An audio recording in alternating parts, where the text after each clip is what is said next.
so treat him very well. Give it up for Pete Sakaris!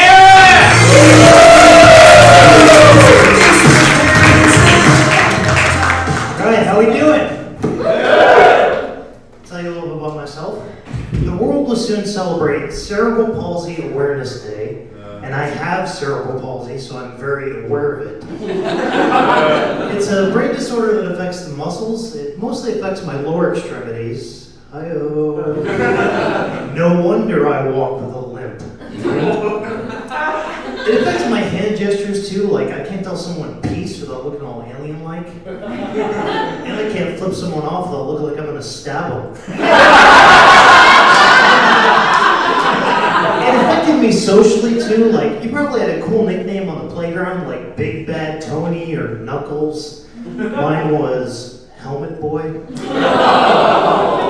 But on the plus side, having cerebral palsy means that I never get offended when someone says, "Hey, what are you getting all bent out of shape for?" I'm like, "Oh, no reason, I'm just born that way."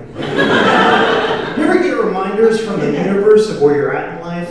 Like I was in the frozen pizza aisle recently. I picked one out and it said right on the box, and I'm not making this up, "I'm single." And I just looked at it and I went, "Me too, pizza."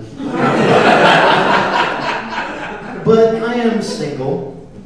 That's about the reaction that deserves. And a lot of factors went into my last breakup, but one of them had to be my OCD. Because she'd be like, "Baby, when we finally do have sex, you're gonna be amazing. Oh, it's gonna be great. We're gonna do it like 7 times. And I was like, "Oh, that's an odd number." I love you to death, but can we just bump it up to 8? We did. It wasn't spectacular.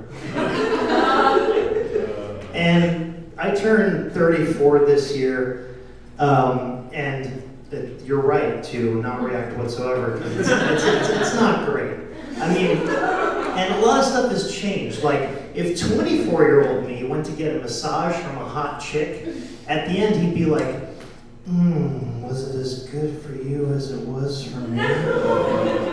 But 34-year-old me gets a massage from a hot chick, and at the end he's like, can you make it so that I won't have a copay next time? Yeah, it's just not great, the whole 34-year-old thing. I went to a community college, so I guess you could say I reached for the sky's limit. And our college mascot was the Reavers. I went to Iowa Western, and I learned about it. They were pirates who got drunk and caused trouble and caused destruction and vandalism and mayhem and malcontents wherever they went.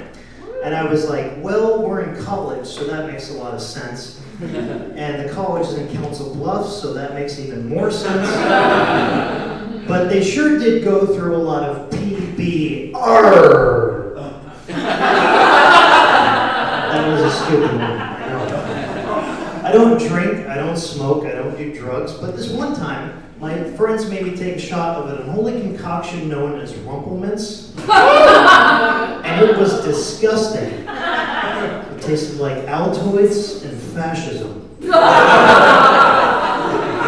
And my other friends made me take a couple shots of something called 3 Wise Men.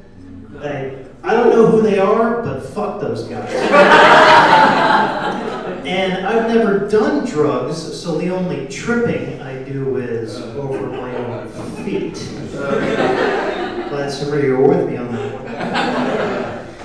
I'm involved with local professional wrestling as a ring announcer, and I've had weird experiences on these independent wrestling shows. It's not like the local comedy scene. You do it because you love it, you do it because you're passionate about it, you care about it, and you want to get to the next level. But I've had weird experiences on these shows. Like I've been on shows where the concession stand was literally a woman handing out gum. I've been on shows where the booming sound system was a microphone held up to a boom box. And I've been on shows where someone forgot the ring bell, so I actually had to go ding ding into the microphone. And you know you were doing a show in a small town where when the bar across the street from the venue has a one-legged, one-man band doing AC/DC covers. I'm a little disappointed he wasn't called Thunder Stump, but what are you going to do? And especially especially in the time of COVID, we're trying to be creative. Like, I for one, thought that the rapper Mystical was going to reinvent his hit single and call it something like, "Wear your mask, but watch your help. Wear your mask. Show me how you distance it." But the rapper Juvenile literally came out with a song called "Vax That Ass Up," so I guess the universe heard me on that. I'm a fan of anything vintage, like the soda in the glass bottles, and I found out that if you go to some Walmarts in the Midwest and you buy Coke in the glass bottles, it'll ring up as, and I'm not making this up, Mexican Coke.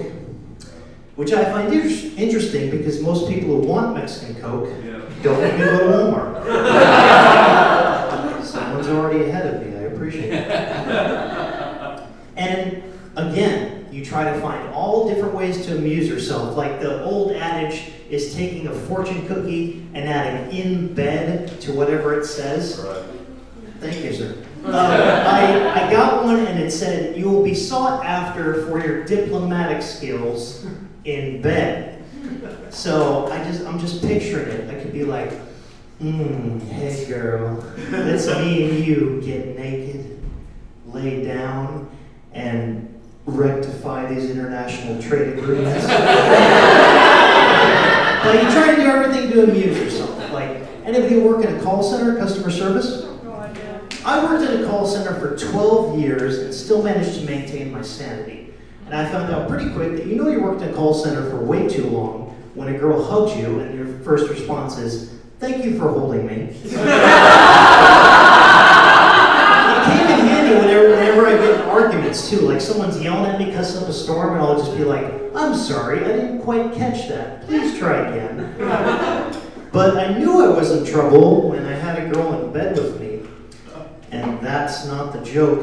But we're laying there, we're making out, things are starting to progress, it's getting hot and heavy, it's about to go down.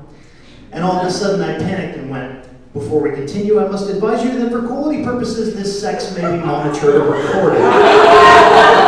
Sakaris, thanks very much.